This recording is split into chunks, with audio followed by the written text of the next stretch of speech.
ඉතින් අද පාඩමේ උගන්වන්නේ හිරගන හෝඩියේ හයනු පේලියට.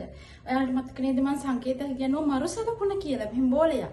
අන්නේ මරු සලකුණ දාලා හදනවා හයනු පේලියට පා පී පූ පේ පෝ කියන පේලිය. හරි.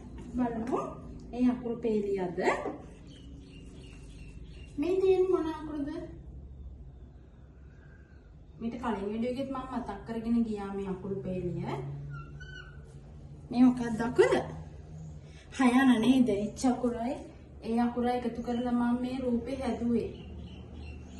ඊළඟට මේ අකුර මතකයිද? මේ කවුද? හී කියලා hina වෙන හී. hinaව නේද?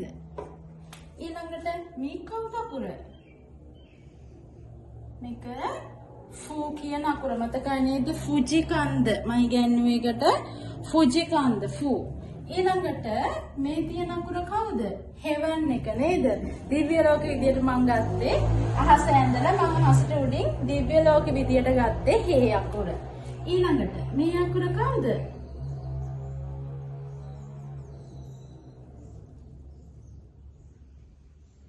මේ අකුර හෝ කියන අකුර හෝර්ස් නේද? හෝර්ස් කියන අර්ථයෙන් හෝ අකුරට අපි ගත්තේ.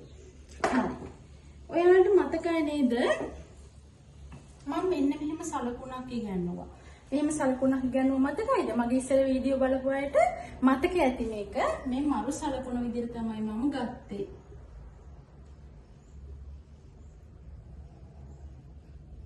මේක මරු සලකුණ විදිහට ගත්තේ. අපි මේ මරු සලකුණ මේ පේලියට දාලා බලමු මොකද වෙන්නේ කියලා. දැන් මේක හයන්න. මරු සලකුණ මේ මරු කියන සලකුණ එකතු කරාට පස්සේ මෙයා හයන්නක් වෙනවා. මේ තියෙන්නේ පා කියන අකුර. ඊළඟට මේ තියෙන හී අකුරනේ. හී අකුරට මරු සලකුණ දැම්මම කවුද හැදෙන්නේ? ආයෙත් හිතෙන්නේ කවුද? පී අකුර. හරි. හිතුවා වගේම හරි. පී අකුර තමයි හැදෙන්නේ. පී. ඊළඟට මේ මරු සලකුණ දැම්ම. මේ ෆූ කියන අකුරට මරු සලකුණ දැම්මම හැදෙන්නේ කවුද?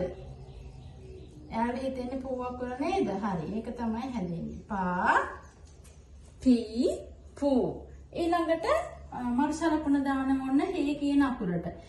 මරු සලකුණ දැම්මේ නැත්තම් මෙයා හේ. මරු සලකුණ දැම්මට පස්සේ මෙයා කවුද? තේ. තේ කියන අකුර. ඊළඟට මෙයා කවුද අකුර? හෝර්ස් මතකයිනේ? හෝ අකුර. අපි යාට මරු සලකුණ දැම්මම මොකද වෙන්නේ? පෝ අකුර වෙනවා නේද? පෝ. පා පී පූ පේ පෝ. ඔන්න හයනු පේලියට මරු සලකුණ. මේ මරු සලකුණ කියන සංකේතය දාලා හැදෙන්නේ අලුත් පේලියක් පයනු පේලිය.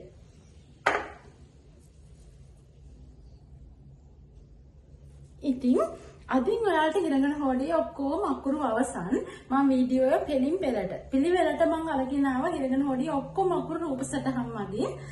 මේ හිරගන හෝඩියේ අන්තිම අකුරු පේලිය පයනු පේලිය. මේකෙන් පස්සේ හිරගන හෝඩියේ අකුරු සියල්ලම අවසන්.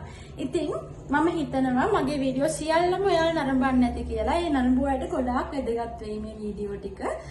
මේ වගේ තවත් වැදගත් වීඩියෝ එකක් අරන් එනකන් ඔයාලා හැමෝම සතුටින් පරිස්සමෙන් ඉන්න. සයනරා.